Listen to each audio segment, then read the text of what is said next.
ئەمانە کە پێغەمبەر عەلەیهی سڵات وسلام لە حەدیسی ترمزیە فەرمێت جوولەکەن بۆچی ئەم غەزەبیان لێ گیراوە لەبەرەوەی عەلیموا وەلەم یعمەلوا، زانیان یعریفونەهو کەما یعریفون ئەبناءهم، ئەزانن ئەوە پێغەمبەرە وەکو چۆن مناڵی خۆیان ناسنەوە ژدان علامەتی پێغەمبەرێتەکەی پێوەیە، بەڵام باوەڕەشی پێنان کەوا بۆ عیلمیان هەیە و عەمەلیان نییە. ئەمە بووە بە سەبەبی ئەوەی خوای گەورە غەزەبیان لێ بگرێت، بەڵام خۆ هەر غەزەبەکەی خوای گەورە نییە. غەزەبە لێیان گیراوە،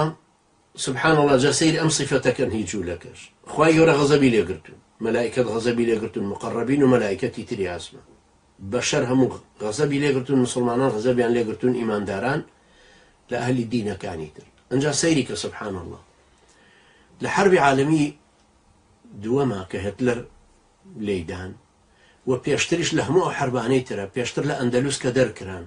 خەڵکانێکی تر کە لێدان، نەبوخذنەسڕ کە ڕاوینان و تەفروتونای کردن، لە بینی نەبوخذنەسڕ و بینی فتراتی ترە بە هەمان شێوە هەر ئەوانەی بەسەریان هاتووە، بە سەبەبی ئەوە بەسەریان نەهاتوو کە دیندارن، بە سەبەبی زیناکاری، ڕیبا، زوڵم، اینجا پارەپەرستن، فیتنە سازی نێوان خەڵکی، بە سەبەبی ئەخلاقیاتێک کە لیان بۆ بە قێمی کۆمەڵایەتی.